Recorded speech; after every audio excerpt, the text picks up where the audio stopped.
নমস্কার বন্ধুরা, কেমন আছেন সবাই? আশা করি সবাই খুব ভালো আছেন, সুস্থ আছেন, আনন্দে আছেন। আপনাদের সবাইকে আমার চ্যানেলে স্বাগত জানাই। আজ আমি আপনাদের পড়ে শোনাব প্রভাত কুমার মুখোপাধ্যায়ের লেখা গল্প বউ চুরি।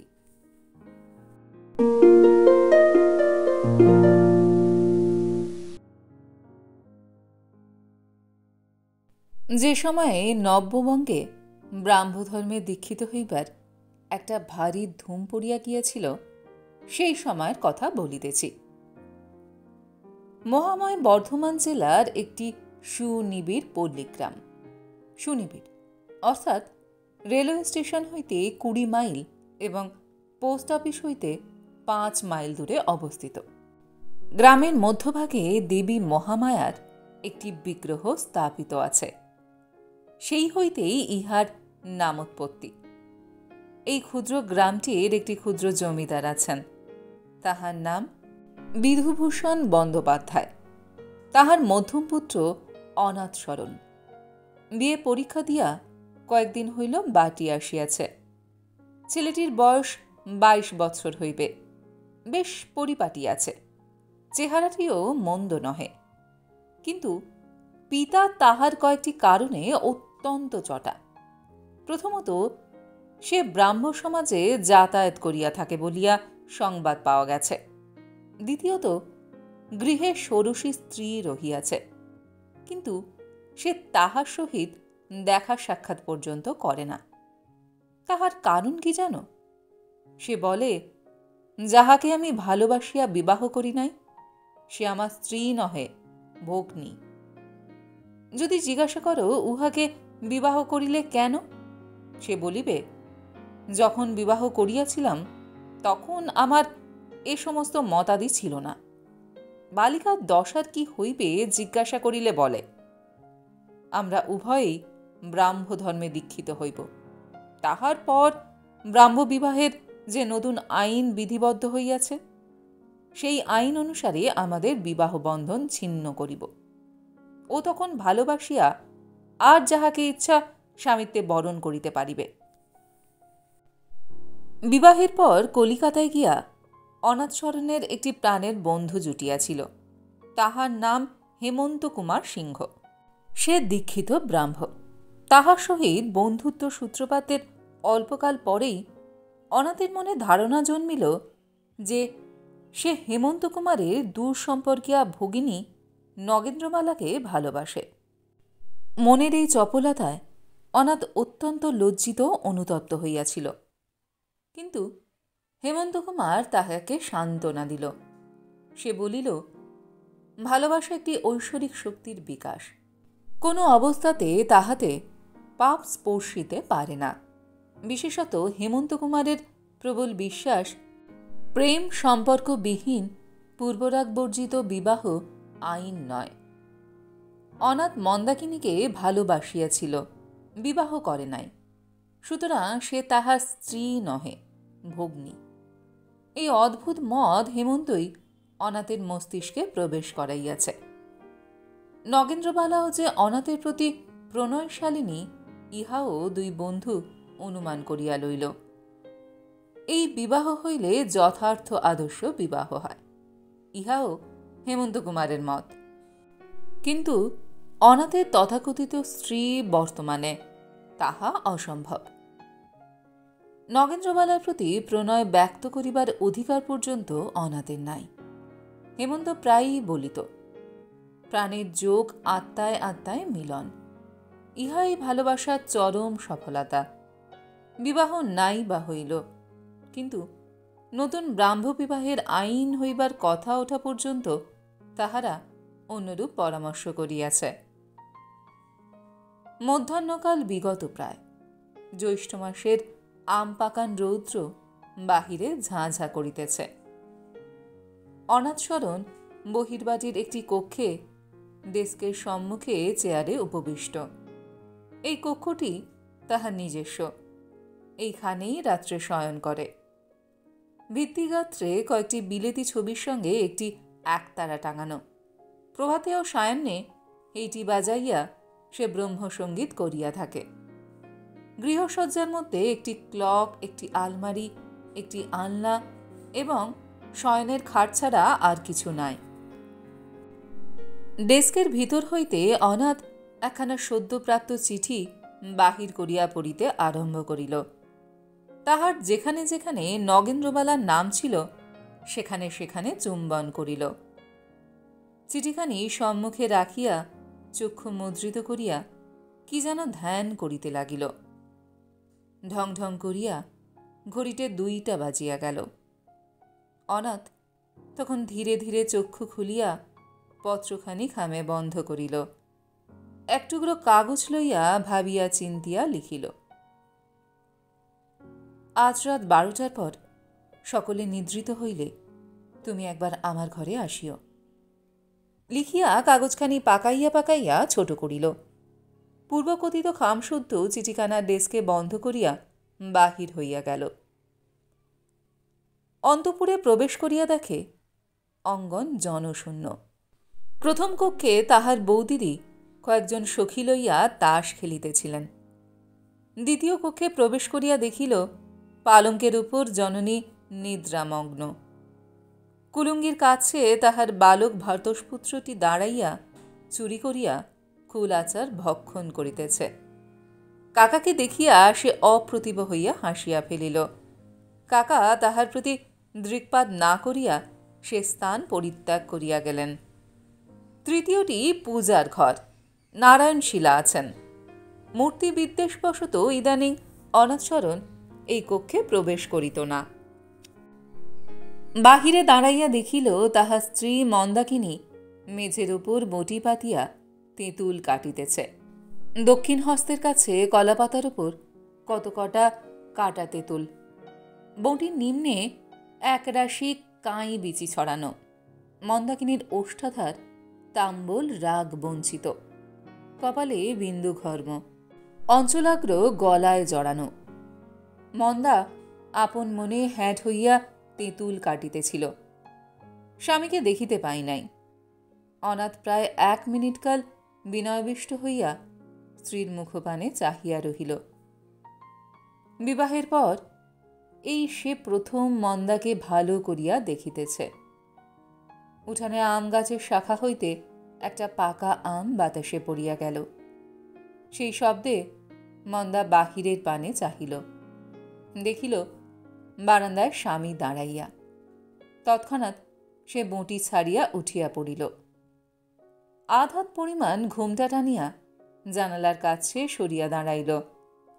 তাহার অঞ্চলবদ্ধ চাবিগুলি ঝিনঝিন করিয়া বাজিয়া উঠিল। অনাথ মৃদু পদক্ষেপে ঘরে প্রবেশ করিল। মন্দাকিনীর পা লক্ষ্য করিয়া পাকানো কাগজখানি ছুড়িয়া দিয়া বাহির হইয়া গেল। সে চলিয়া গেলে মন্দা কাগজখানি কুড়াইয়া লইল। প্রথমত দুয়ারটা বন্ধ করিয়া দিল। জানালার কাছে আসিয়া কাগজখানি খুলিয়া পাঠ করিল। তাহার পর একবার বাহিরে চাহিল। একটা আম গাছে কাঁচা পাকা অসংখ্য আম ধরিয়া রহিয়াছে। তাহার ভেতরে বসিয়া কোকিল ডাকিতেছে। অনেক দূরে ঘুঘু ডাকিতেছে। আবার কাগজখানি পড়িল। আবার আম গাছের পানে চাহিল। গাছের ফাঁকে আকাশ দেখা যাইতেছে। মন্দা কাগজখানিকে বুকে চাপিয়া ধরিল। গলবস্ত্র হইয়া নারায়ণশীলার সিংহাসনের সম্মুখে উপুর পড়িয়া প্রণাম করিতে লাগিল। উঠিয়া আবার জানালার কাছে গিয়া কাগজখানি পাঠ করিল। আজ তাহার জীবনের কি দিন! বিবাহের পর এই প্রথম স্বামী তাহাকে সম্ভাষণ করিলেন। জর্গায়ে মন্দার বিবাহ হইয়াছিল। ফুলশয্যা হইতে পাই নাই। সে 3 দিন শ্বশুরবাড়িতে ছিল। স্বামীর সহিত সাক্ষাৎ হয় নাই। তখন সে 13 বৎসরের। মাঝে একবার আসিয়া কয়েক মাস ছিল। তখন অনাথের নতুন মতাদি হইয়াছে। পরিজনবর্গের বহু আকিঞ্চন সত্ত্বেও অনাথ অন্তঃপুরে শয়ন করে নাই। অনাথের মাতা প্রতিদিনই নবীনাগণকে এই বিষয়ে অনুরোধ করিতেন। কেহ কর্ণপাত করিত না। এতদিনে স্বামীর কি মনে পড়িয়াছে? মন্দার এ জন্মটা কি তবে বিফল হইবে না? স্বামী থাকিতেও তবে কি তাহাকে বিধবা জীবনযাপন করিতে হইবে না? তাহার আত্মীয়গণের সখীদের স্বামীদের ভালোবাসার কথা, সোহাগের কথা শুনিয়া শুনিয়া তাহার বুক ফাটিয়া যাইত। মনে হইত কি পাপ সে করিয়াছে, তাহার জন্য ঈশ্বর তাহাকে এমন শাস্তি দিতেছেন। এবার কি সেসব দুঃখ দূর হইবে? হঠাৎ মন্দাকিনী চিন্তাস্রোত বাধাপ্রাপ্ত হইল। অর্গলিত দুয়ারে বাহির হইতে কে গুম গুম করিয়া কিল মারিতেছে। ব্যস্ত হইয়া মন্দাকিনী দুয়ার খুলিয়া দিল। তাহার ছোট ননদ হরিমতি। হরিমতি বাল্য বিধবা। আজ 5 বৎসর হইল তাহার এ দশা ঘটিয়াছে।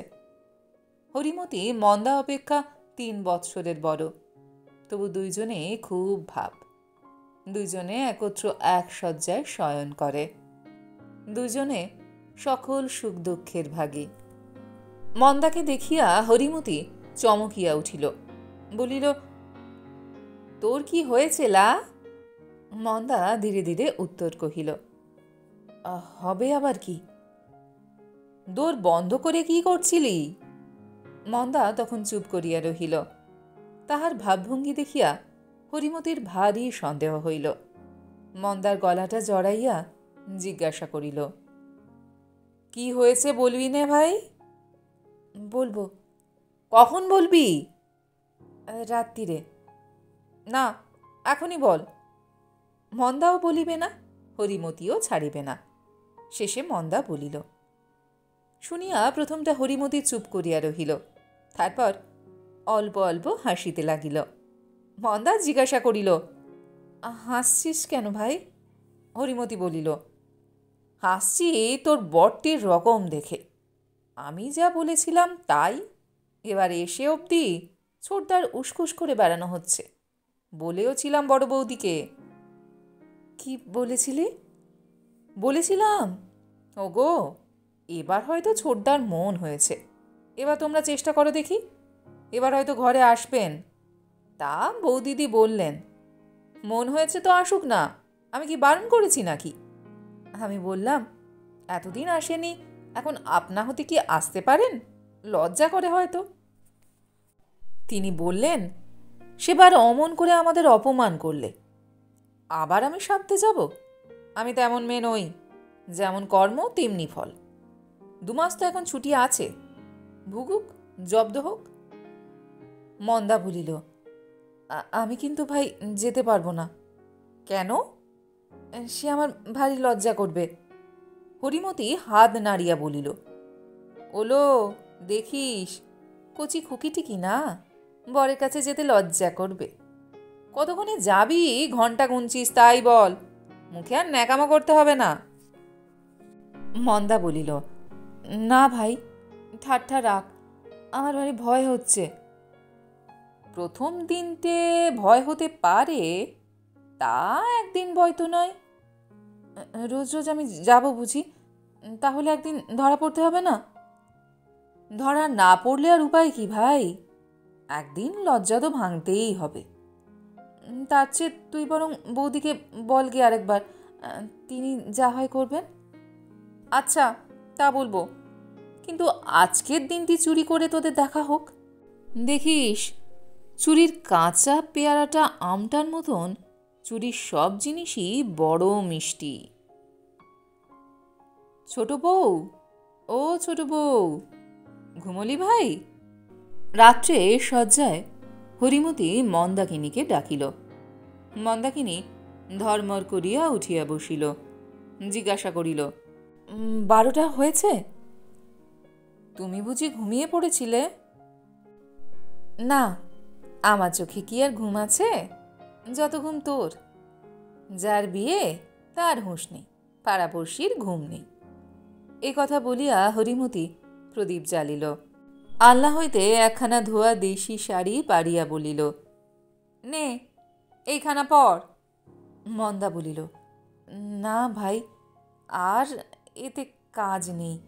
হরিমতি বলিল, দূর ছুঁড়ি, এই ময়লা কাপড় পরে কি যায়? বলিয়া মন্দার আঁচল ধরিয়া টান দিল। তখন মন্দা হরিমতির আদেশ পালন করিতে পথ পাইল না। কাপড় পরা হইলে হরিমতি বলিল, বল, এগি দিয়ে আসতে হবে নাকি? মন্দাকিনী একটা প্রচলিত দেশীয় ঠাট্টা করিতে যাইতেছিল, কিন্তু সামলাইয়া লইল, কারণ এই সময়ে হরিমতিকে রাগানো সুবুদ্ধির কাজ হইবে না। সুতরাং বলিল, নইলে আমি বউ মানুষ, একা যাব নাকি? দুইজনে দুয়ার খুলিয়া বারান্দায় বাহির হইল। নিস্তব্ধ জ্যোৎস্না রাত্রি। মন্দাকিনীর পায়ে মল ছিল, ঝমঝম করিতে লাগিল। হরিমতি সে শব্দে চমকিয়া উঠিয়া বলিল, মরণ!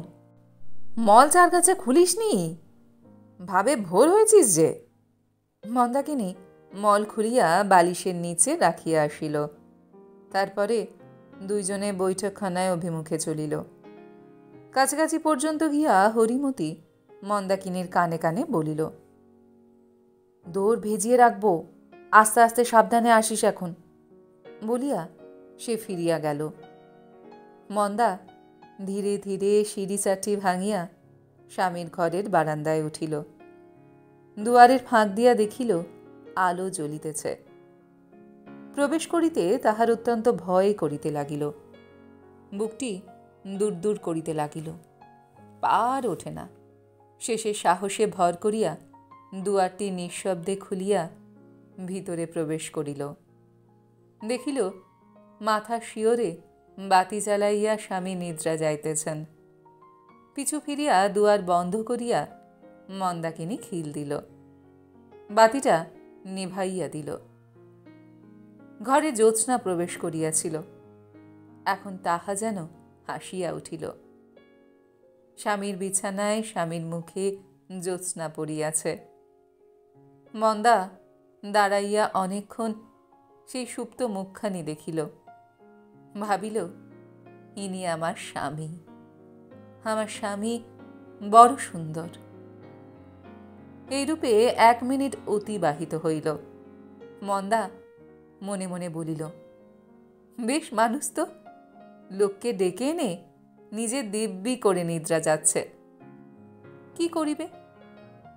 কিয়ক্ষণ ভাবিল, শেষে স্থির করিল, কখনো তো পদসেবা করিতে পাই নাই, এই প্রথম সুযোগ, ছাড়ি কেন? তখন সে সন্তর্পণে স্বামীর পদতলে উপবেশন করিয়া পায়ে হাত বুলাইতে লাগিল। আরামে অনাথ স্মরণের নিদ্রা গভীরতর হইল। জানালা দিয়া মিঠা বাতাস আসিতেছে। এইভাবে কিয়ৎকাল প্রায় 8 ঘণ্টা কাটিল। মন্দা স্বামীর পায়ের কাছে শুইয়া ঘুমাইয়া পড়িল। 2টা বাজিবা মাত্র অনাথের নিদ্রা ভঙ্গ হইল। চেতনাপ্রাপ্তির প্রথম কয়েক মুহূর্ত অনুভূত হইল। তাহার মন যেন কিসের প্রতীক্ষায় ব্যাপৃত রহিয়াছে। ক্রমে স্মরণ হইল, আজ মন্দাকিনীকে আসিতে বলিয়াছে। যতক্ষণ জাগিয়াছিল তাহারই প্রতীক্ষা করিতেছিল।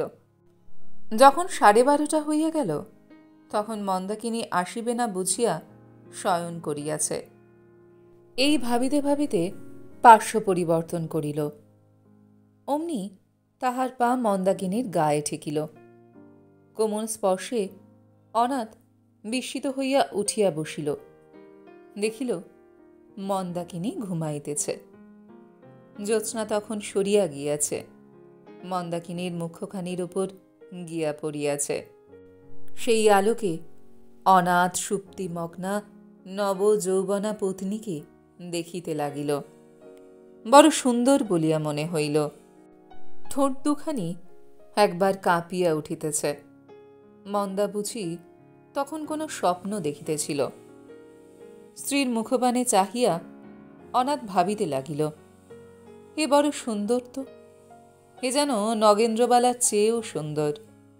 2-3 মিনিট এইভাবে কাটিলে অনাথ সহসা মুখ ফিরাইয়া লইল। চক্ষু বুজিয়া অস্ফুট স্বরে বলিল, হে ঈশ্বর, আমার হৃদয়ে বল দাও। চন্দ্রলোক হৃদয়ে দুর্বলতা আনয়ন করে ভাবিয়া অনাথ ঝটিতি বাতিটা জ্বালিয়া ফেলিল। কেরোসিনের তীব্র আলোকে মনে হইল বুঝি স্বপ্ন জুরিমা ভাঙিয়া গিয়াছে। মন্দাকিনীর পায়ে হাত দিয়া তাহাকে জাগাইল। মন্দা উঠিয়া অত্যন্ত সংকুচিত হইয়া পড়িল। কাপড় চোপড়গুলো কিছুতেই যেন আর বাগ মানে না। অনেক চেষ্টার পর রীতিমতো ঘোমটা দিয়া অনাথের পানে একবার আর চোখে চাহিয়া মুখ নত করিয়া বসিল। অনাথ ডাকিল, মন্দাকিনী। মন্দা নিমেষমাত্রকাল ঘোমটার ভিতর হইতে অনাথের পানে দৃষ্টিপাত করিয়া আবার চক্ষু নামাইল। মন্দাকিনী, আজ তোমায় কেন ডেকেছি জানো? মন্দা ঘাড় নাড়িয়া বলিল, সে জানে না। অনাথ বলিল, তবে শোনো, আমার সঙ্গে তোমার কলকাতায় যেতে হবে, যাবে? মন্দা উত্তর করিল না। অনাথ বলিল, যাবে কি? অতি মৃদু স্বরে মন্দা বলিল, আমাকে যেখানে নিয়ে যাবে সেইখানে যাব। আমার বাবা মার অমতে অজান্তে যেতে পারবে? মন্দা কোনো উত্তর করে না। অনাথ বলিল, কথা কও, এখন লজ্জার সময় নয়, যেতে পারবে? বলো। সে প্রস্তাব আমি হারু কাকাকে দিয়ে করিয়েছিলাম। বাবার মত নেই, বলেছেন ওর মতিগতি স্থিরতা কি, নিজে যে চুলোয় ইচ্ছে হয়ে সে চুলোয় যাক। বাড়ির বউটাকে সে জুতো মোজা পরিয়ে ব্রাহ্ম সমাজে নিয়ে যাবে, সে আমি বেঁচে থাকতে দেখতে পারবো না। তুমি আমায় ব্রাহ্ম সমাজে নিয়ে যাবে? সত্যি কি? আমরা দুজনে পবিত্র ব্রাহ্ম ধর্মে দীক্ষিত হব। মন্দাকিনী প্রমাদ গণিল। স্বামী কি রহস্য করিতেছেন? বলিল, আমি ঠাকুর দেবতা মানি, আমি কি করে ব্রহ্মজ্ঞানী হব? অনাথ রীতিমতো গাম্ভীর্যের সহিত বলল, এই সকল বিশ্বাস তোমার পরিত্যাগ করিতে হবে, ওসব ভুল। আমি কি করে এক ঈশ্বরে বিশ্বাস করি? তুমি লেখাপড়া শিখেছ, আমার কি বুদ্ধি আছে? তোমাকেও লেখাপড়া শেখাবো, কলিকাতায় গিয়া সমস্ত ব্যবস্থা করে দেব। মন্দাকিনী ঘাড় নাড়িয়া বলিল, লেখাপড়া যদি শিখিতে হয় তবে আমি তোমার কাছে শিখব, বুড়ো বয়সে আমি স্কুলে যেতে পারবো না। অনাথ কিয়ক্ষণ চুপ করিয়া থাকিয়া বলিল, তুমি ভুল বুঝছ, আমরা দুজনে একত্রে এক বাড়িতে থাকবো না তো? মন্দাকিনী বিস্মিত স্বরে জিজ্ঞাসা করিল, তবে আমি কোথায় থাকব? সেই স্কুলেই, সেইখানে মেয়েরা পড়ে থাকে, রীতিমতো সকল বন্দোবস্ত আছে। অনাথ দেখিল যেখানে রোগ সেখানে চিকিৎসা হইতেছে না, সকল কথা খুলিয়া বলা আবশ্যক। বলিল, কেন আমি এতদিন তোমার সঙ্গে দেখা সাক্ষাৎ করিনি, তুমি কিছু শুনেছ? মন্দা বলিল, শুনেছি, কিন্তু ভালো বুঝতে পারিনি। তবে বুঝিয়ে বলি শোনো। প্রথমত, আমাদের বিবাহ ভালোবাসার ফল নয়। দ্বিতীয়ত, তার অনুষ্ঠানাদি পৌত্তলিক মত অনুসারে হইয়াছে। এই দুটো কারণে আমার মতে আমাদের বিবাহ অসিদ্ধ। সুতরাং তুমি আমার স্ত্রী নও, বোনের মতো, বুঝলে? না। তবে আরেকটা কথা খুব স্পষ্ট করে বলি শোনো, আমি তোমায় ভালোবাসি নে। মন্দা বলিল, তা তো দেখতেই পাচ্ছি, আমি আরেকজনকে ভালোবাসি। তবে আমায় কলকাতায় নিয়ে গিয়ে কী করবে? দেখো মন্দা, আমি তোমায় ভালো না বেশে বিয়ে করেছি, তাই তোমার প্রতি যথেষ্ট অত্যাচার হয়েছে। তারপর বাকি জীবনটা নিষ্ফল করে দিয়ে আর সর্বনাশ করব না। আমরা দুইজনে ব্রাহ্মধর্ম গ্রহণ করলে আমাদের বিবাহ বন্ধন ছিন্ন করা যাবে। তখন তুমি স্বাধীন হবে, যাকে ইচ্ছে বিবাহ করো। এজন্য কলকাতায় গেলে আমাদের একত্র বাস অসম্ভব। সব কথা বুঝতে পারলে? মন্দাকিনী বেশি করিয়া ঘুমটা দিল, কোনো উত্তর করিল না, প্রশ্ন করিল না, কাঠের পুতুলের মতো বসিয়া রহিল।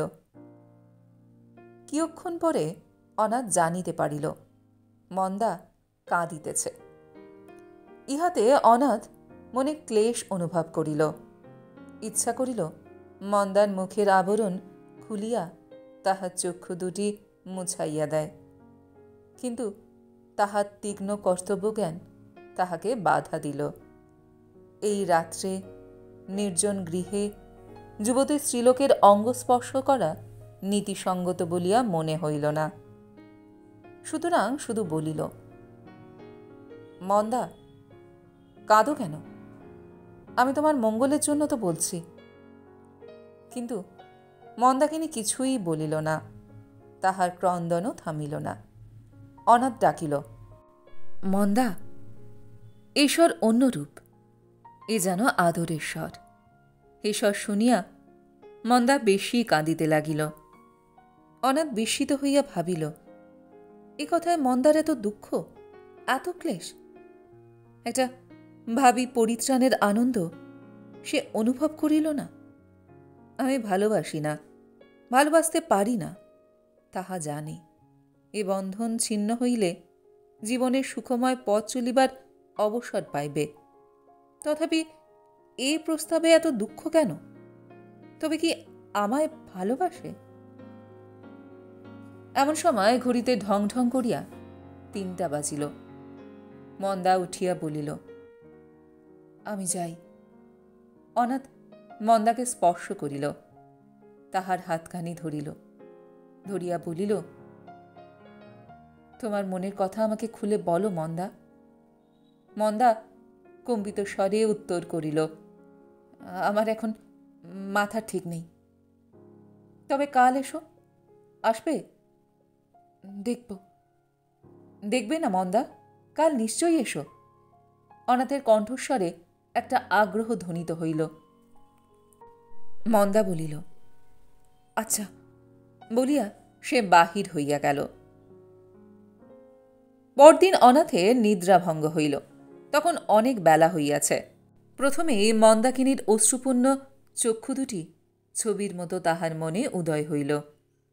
অনাথ উঠিয়া বসিল। দেখিল চুলে পরিবার একটা সোনার কাঁটা বিছানায় পড়িয়া রহিয়াছে। সেটি তাড়াতাড়ি বাক্সের মধ্যে লুকাইয়া ফেলিল। প্রাতে সে প্রতিদিন সঙ্গীত উপাসনা করিয়া থাকে, কখনো বাদ যায় না। আজ তাহা হইয়া উঠিল না। আজ তাহার মনটা বড় উদ্ভ্রান্ত। গ্রামের বাহিরে নদী তীরে গিয়া অনাথ পদচারণা করিতে লাগিল। কিয়ক্ষণ পরে দেখিতে পাইল বাটির একজন ভৃত্য মাখন সদ্দা ছুটিতে ছুটিতে তাহার অভিমুখে আসিতেছে। হঠাৎ অমঙ্গল শঙ্কায় তাহার মন চমকিয়া উঠিল। কি হইয়াছে? ও কি আমাকে ডাকিতে আসিয়াছে? মন্দাকিনীর কিছু হয় নাই তো? অথবা সে কিছু করিয়া বসে নাই তো? মাখন সর্দার নিকটস্থ হইলে অনাথ দেখিলেও সে কাঁদিতেছে। দ্রুতস্বরে জিজ্ঞাসা করিল, কি মাখন, কি হয়েছে? মাখন কাঁদিতে কাঁদিতে বলিল, আর দাদা ঠাকুর, সর্বনাশ হয়েছে।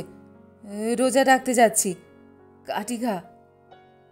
কাটিঘা অর্থে সর্পাঘাত।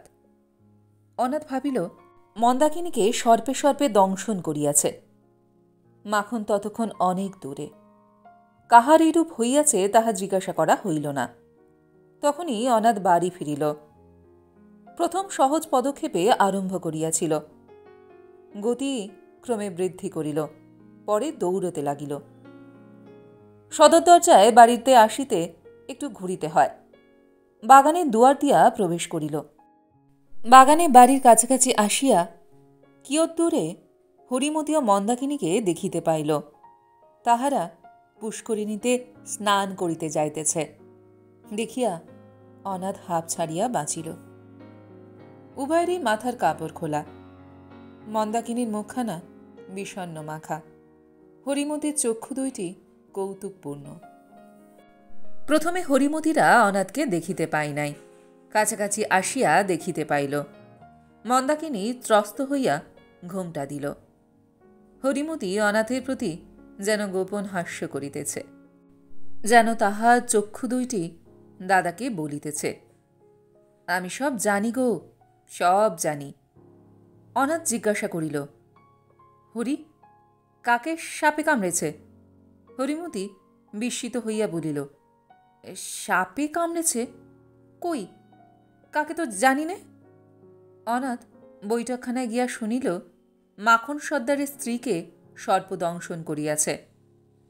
তখন সে মাখনের বাড়ির অভিমুখে চলিল। সেখানে গিয়া দেখিল অনেক লোক জমিয়াছে। রোজাগণ উচ্চস্বরে মন্ত্র পড়িতেছে, কিন্তু স্ত্রীলোকটিকে কিছুতেই বাঁচানো গেল না। মাখন যখন রোজা লইয়া আসিল, তখন সব শেষ হইয়া গিয়াছে। তাই দেখিয়া মাখনের যে কান্না, 5 বৎসরের বালকের মতো ভূমিতে লুটাইয়া সে কাঁদিতে লাগিল। অনেকেই সেই শোকাবহ দৃশ্য সহ্য করিতে পারিল না। হায় হায় করিতে করিতে সে স্থান পরিত্যাগ করিয়া গেল। অনাথ চক্ষু মুছিতে মুছিতে বাড়ি ফিরিল। অবাক হইয়া ভাবিতে লাগিল, একজন কৃষকের অশিক্ষিত অমার্জিত হৃদয়ে এত ভালোবাসা। ইচ্ছা করিল হেমন্ত কুমারকে আনিয়া এই দৃশ্য দেখায়। সে সর্বদাই বলিয়া থাকে, পূর্ব রাগ বর্জিত মন্ত্রপড়া বিবাহে ভালোবাসা কিছুতেই জন্মিতে পারে না, তাহা একেবারেই অসম্ভব। বাড়ি পৌঁছিয়া দেখিল হেমন্ত কুমারের একখানি পত্র আসিয়াছে। সত্যমেব জয়তে। প্রিয় ভাত্র, গতকল্য তোমাকে যে পত্রখানি লিখিয়াছি তাহা প্রাপ্ত হইয়া থাকিবে। অদ্য একটি সুসংবাদ আছে। কান্তপুরের রাজা শ্রীযুক্ত অশ্বিনীরঞ্জন বাহাদুর তাহার পুত্রের জন্য একটি শিক্ষক অন্বেষণ করিতেছেন। বৈকালে 2 ঘণ্টা পড়াইতে হইবে। বেতন 50 টাকা। আমি ইহা শ্রবণ করিয়া তাহার সহিত সাক্ষাৎ করিয়াছি। তোমায় তিনি ওই কাজে নিযুক্ত করিতে পারিলে অত্যন্ত সুখী হইবেন, কিন্তু তাহা হইলে তোমায় 1 সপ্তাহের মধ্যে কার্যে প্রবৃত্ত হইতে হইবে। অতএব তুমি পত্র পাঠাবা মাত্র পূর্ব পরামর্শ মতো শ্রীমতী মন্দাকিনীকে সমব্যবহারে লইয়া চলিয়া আইসো। তোমার উত্তর পাইলেই আমি মহিলা বিদ্যালয়ে তাহার জন্য সমস্ত বন্দোবস্ত করিয়া রাখিব। আমার সহিত দেখা হইলে নগেন্দ্রমালা তোমার কথা জিজ্ঞাসা করেন। তোমার প্রতি তাহার প্রেম যে উত্তরোত্তর বৃদ্ধি পাইতেছে, তাহাতে সন্দেহ নাই। ভগ্নী মন্দাকিনীকে লইয়া আসা সম্বন্ধে তুমি কিছুমাত্র দ্বিধা বা সংজ্ঞা করিও না।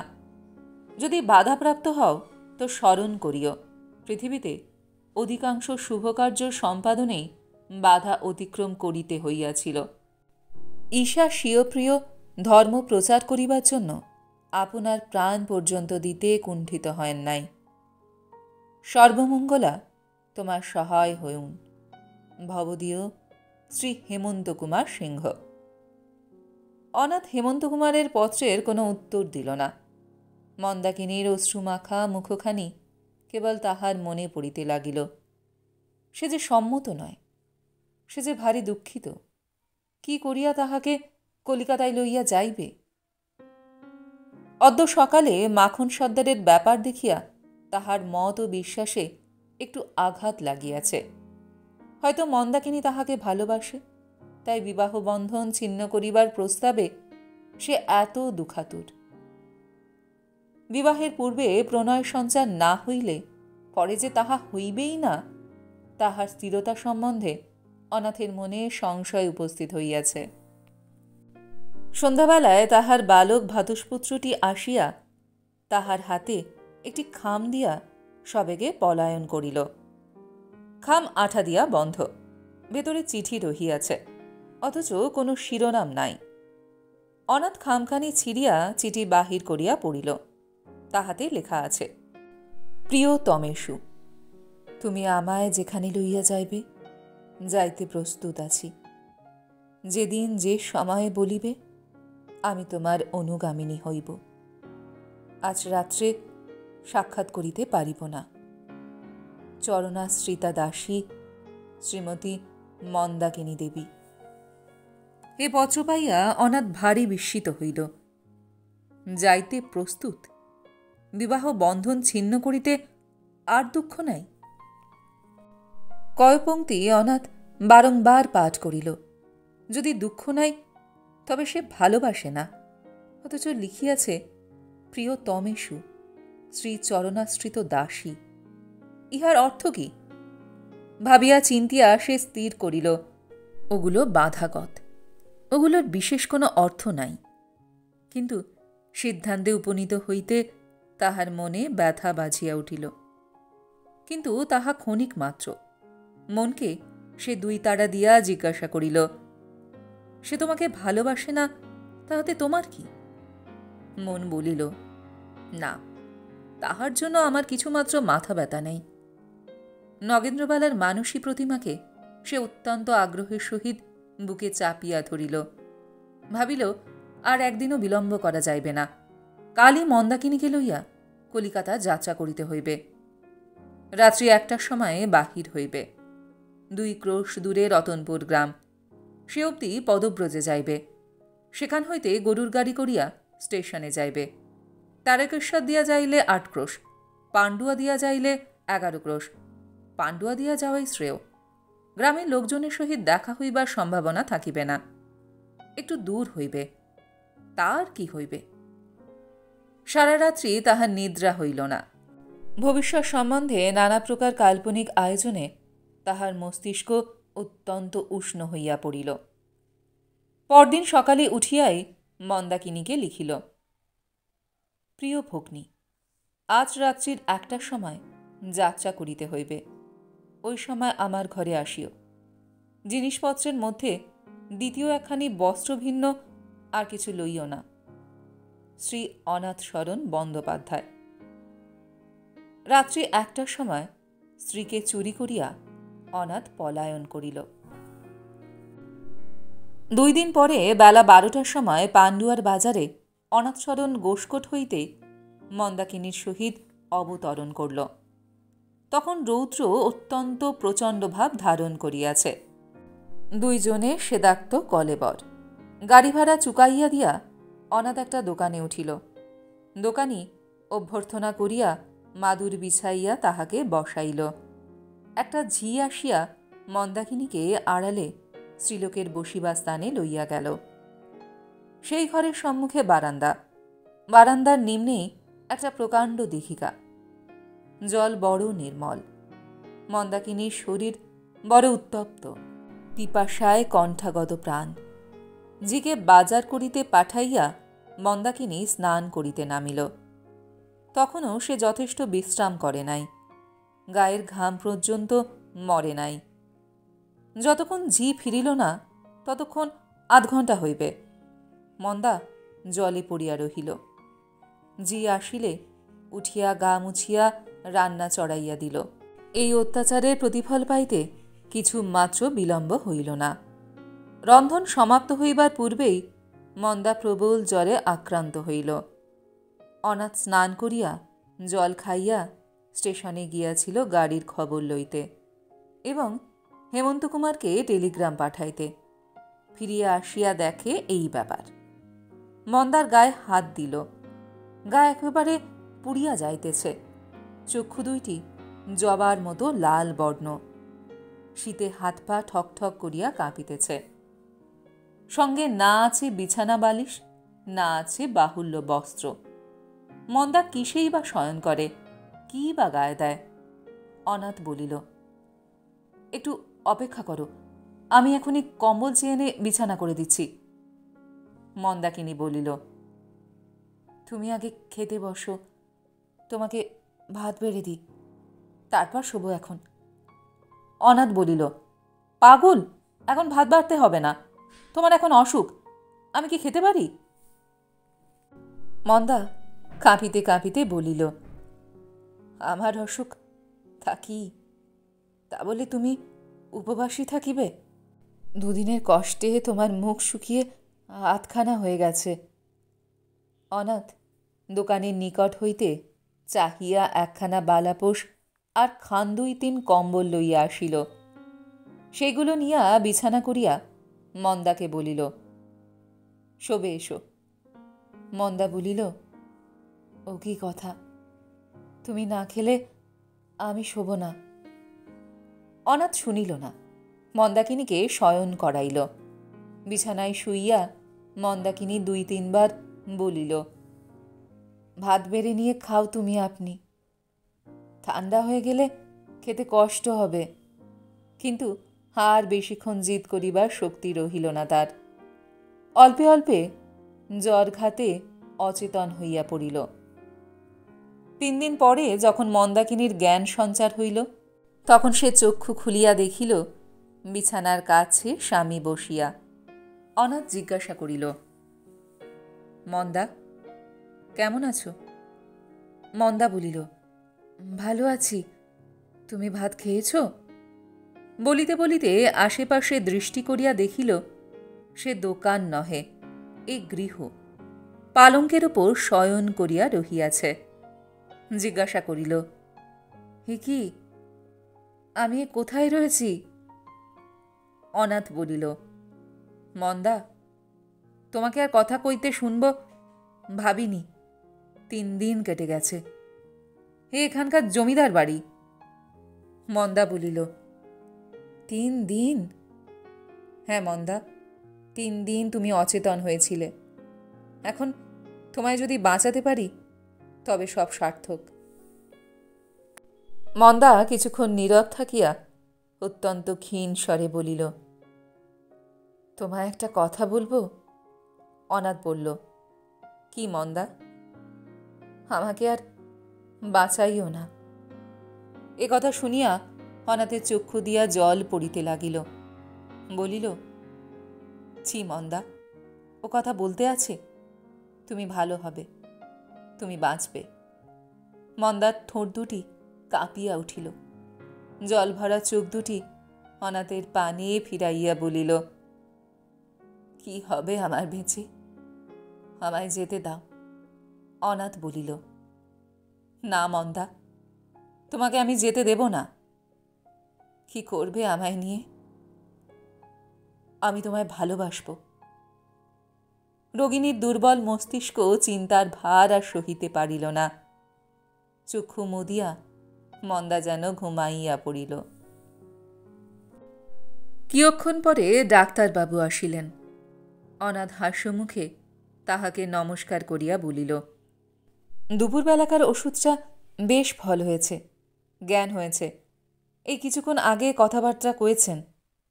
ডাক্তারবাবু বলিলেন, তবে আর ভাবনা নেই, এ জ্বরটুকু 2 দিনেই সারিয়ে দেব। কিন্তু আপনি যে মারা গেলেন, এ 3 দিন তো একরকম না খেয়ে দে আপনি ঠায় বসে আছেন। আপনার মতো পত্নীপ্রেমিক স্বামী আমি খুব কম দেখেছি। অনাথ মনে মনে বলিল, খুব কম বটে। প্রকাশ্যে বলিল, আমার স্ত্রী আমি তো স্বভাবতই করব, কিন্তু আপনি যে সহৃদতার পরিচয় দিয়েছেন তার তুলনা নেই। প্রবীণ ডাক্তারবাবু আত্মপ্রশংসায় সংকুচিত হইয়া বলিলেন, আমি বেশি কি করেছি? আমি যা করেছি সেই তো আমার পেশা, জীবিকা। আপনি যদি বাবুদের বলে বাগানবাড়ি খুলিয়ে না দিতেন, তাহলে দোকানে সে স্যাঁতস্যাঁতে মেঝের কম্বলের উপর শুয়ে আমার স্ত্রী কদিন বাঁচিতেন। ডাক্তারবাবু কথা উল্টাইয়া লইয়া অন্য কথা পাড়িলেন। তারপর ওষুধপত্রাদি সম্বন্ধে উপদেশ দিয়া প্রস্থান করিলেন। সেদিন রাত্রি 10টায় মন্দা জ্বর মগ্ন হইল। সে সারা রাত্রি সুনিদ্রা উপভোগ করিল। তাহার পাশে শয়ন করিয়া অনাথ কয়দিন পর খুব ঘুমাইল। প্রভাতে যখন ডাক্তারবাবু আসিলেন, তখন মন্দাকিনী তাহাকে দেখিয়া মাথায় কাপড় দিল। জ্বর ছাড়িয়াছে শুনিয়া ডাক্তারবাবু অত্যন্ত আনন্দ প্রকাশ করিলেন। বলিলেন, আর কিছুমাত্র ভয় নাই, এখন ইহাকে খুব প্রফুল্ল রাখা প্রয়োজন। ডাক্তারবাবু চলিয়া গেল। অনাথ মন্দাকে নিয়মিত ঔষধপত্রাদি সেবন করাইল। তাহার পর 2 জনে কথাবার্তা আরম্ভ হইল। মন্দা বলিল, এ কদিন কি খেলে? ডাক্তারবাবুদের বাড়ি থেকে খাবার আসত। তবে চেহারা এমন হয়ে গেল কেন? একেবারে শুকিয়ে যে আধখানি হয়ে গেছো। আমি তোমার যত কষ্টের মূল। আমার জন্য কেন এত করলে? অনাথ মৃদু হাসিয়া বলিল, যদি আমার ব্যারাম হয় তাহলে তুমি আমার জন্য করো না? মন্দা বিছানার দিকে চাহিয়া আস্তে আস্তে বলিল, আর ব্যারামের প্রার্থনায় কাজ নেই। অনাথ মন্দার একখানি হাত ধরিয়া আদর করিয়া বলিল, প্রার্থনা নাই করলাম, হলে করো কি না? করি না তো কি? কেন? অশ্রুবদ্ধ কণ্ঠে মন্দা বলিল, তুমি যে আমার স্বামী। অনাথ মন্দার হাতখানি চাপিয়া ধরিয়া বলিল, তুমি যে আমার স্ত্রী। মন্দা সুস্মিত মুখে জিজ্ঞাসা করিল, কবে থেকে? যেদিন তোমায় ভালোবাসিয়াছি। মন্দা কিয়ক্ষণ চুপ করিয়া রহিল, শেষে বলিল, তুমি না ব্রাহ্ম? তুমি না মিছে কথা বলো না? অনাথ বলিল, আমি ব্রাহ্ম, আমি মিছে কথা বলি নে। আমি তোমায় ভালোবাসি। তবে সেদিন বললে ভালোবাসব, কেন বলনি ভালোবাসি? অনাথ নিরুত্তর। বলিল, তুমি তো আমায় ভালোবাসো না। কিসে জানলে? তুমি তো আমাদের বিবাহ বন্ধন ছিন্ন হতে দিতে সম্মত হয়েছিলে, তাই তো কলকাতায় যাচ্ছিলে। মন্দা হাসিয়া বলিল, তা বুঝি? কি তবে? আমি বুঝি আসতে চেয়েছিলাম, ঠাকুরজি তো আমাকে পাঠালে। তার বাড়ি ইচ্ছে তোমার আর একটা বিয়ে হয়। হ্যাঁ, পাত্রও ঠিক করে দিয়েছিল। কে? যমরাজা। অনাথ হাসিতে লাগিল। মন্দা বলিল, বলেছিল তোকে যেমন দাদা বাড়ি থেকে চুরি করে নিয়ে যাচ্ছে, তুইও তেমনি পথে তার মন ডাকাতি করবি। যদি না পারিস তবে? অনাথ বাধা দিয়া বলিল, তবে ওই বিয়ের বন্দোবস্ত? তার ডাকাতিই করেছ বটে।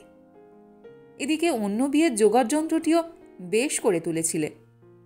মন্দা বলিল, কিন্তু সে ভালোবাসায় বিয়ে হচ্ছিল না, তাই ব্যাঘাত হলো।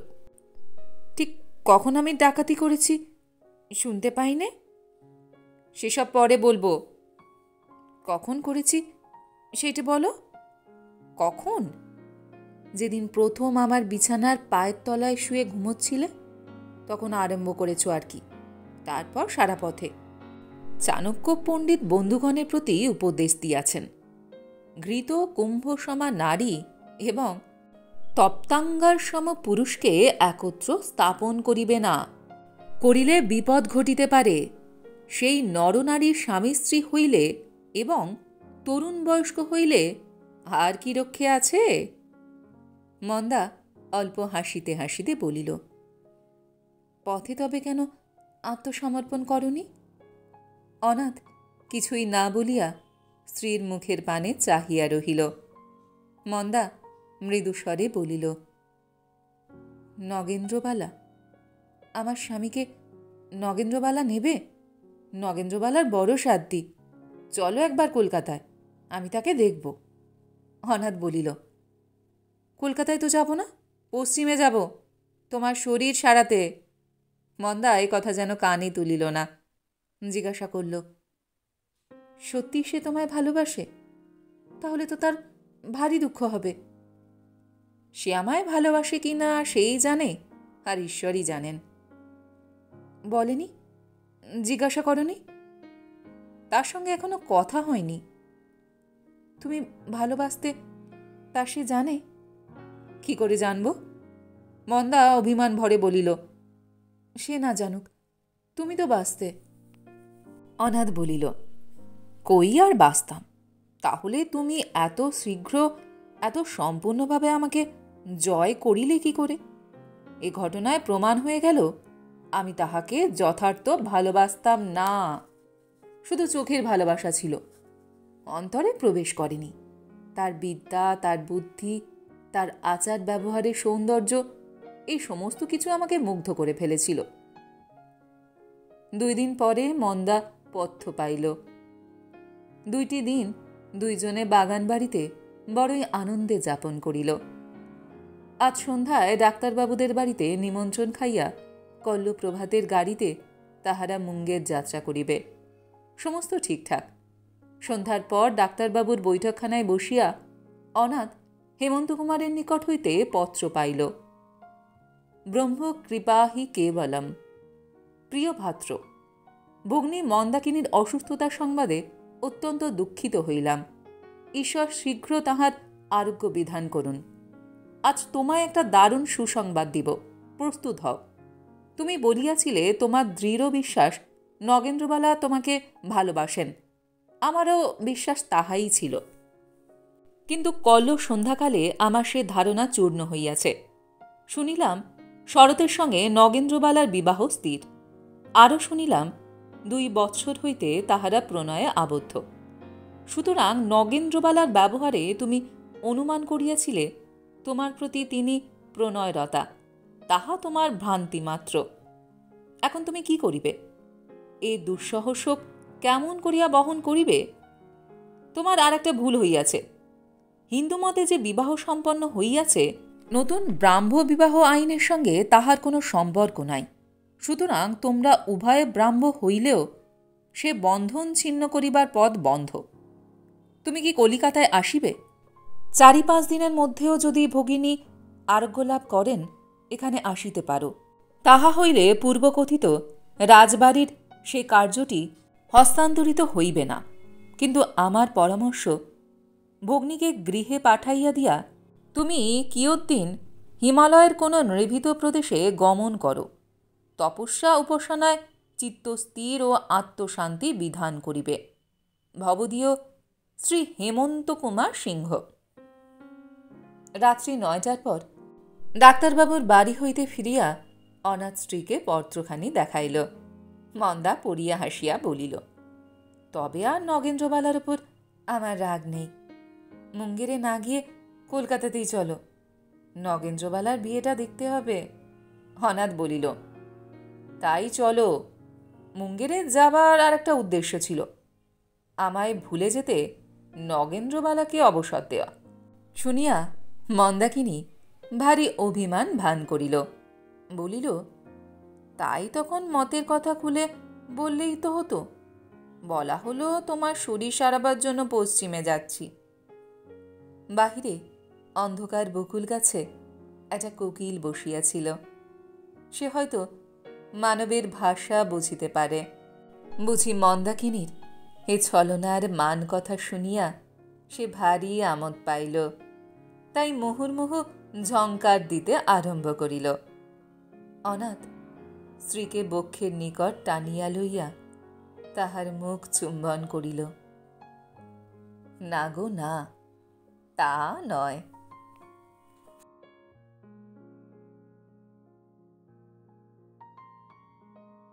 গল্পটি এইখানে সমাপ্ত হল। আপনারা এতক্ষণ শুনছিলেন প্রভাত কুমার মুখোপাধ্যায় লেখা গল্প বউচুরি। গল্পটি আপনাদের কেমন লাগলো বা আমার গল্পপাঠ আপনাদের কেমন লাগলো কমেন্ট সেকশনে অবশ্যই লিখে জানান। যদি আমার গল্পপাঠ আপনাদের ভালো লেগে থাকে তাহলে আশা করব লাইক শেয়ার অবশ্যই করবেন। আর এই ধরনের সুন্দর সুন্দর কাহিনী আরও শুনবার জন্য আমার চ্যানেলটিকে সাবস্ক্রাইব করতে ভুলবেন না কিন্তু। তবে আজ এই পর্যন্ত। আমি খুব তাড়াতাড়ি আবারও অন্য কোনো কাহিনী নিয়ে আপনাদের কাছে চলে আসছি। সবাই খুব ভালো থাকবেন, সুস্থ থাকবেন, আনন্দে থাকবেন। নমস্কার।